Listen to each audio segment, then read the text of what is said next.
Welcome to the Slop Temple. We pray this video helps. In this video, I will explain how to change your Volkswagen Golf remote battery. It's a simple process that can save you a trip to the dealership. You'll need just a couple of items: a fresh CR2032 battery and a small flathead screwdriver. To protect your key fob from any marks, it's a good idea to wrap the screwdriver tip with a bit of electrical tape before you begin. First, let's get the emergency key out of the way. Press the small release button on your key fob and the physical key will pop out. Set this key aside for a moment. Now, hold the main key fob firmly in your hand.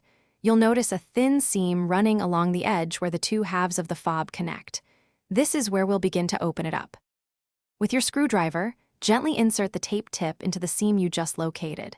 Twist or pry carefully to create a small gap, then work your way around until the two halves of the fob separate.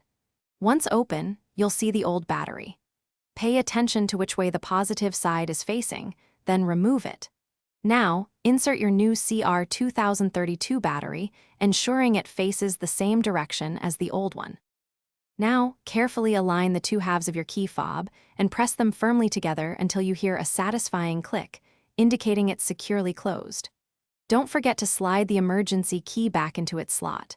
Before you head out, give your key fob a quick test to make sure all the buttons are working correctly with the new battery. Also, be sure to check the description for a link to Little Tree's black ice and other great deals. Thanks for watching. Consider subscribing if we helped you.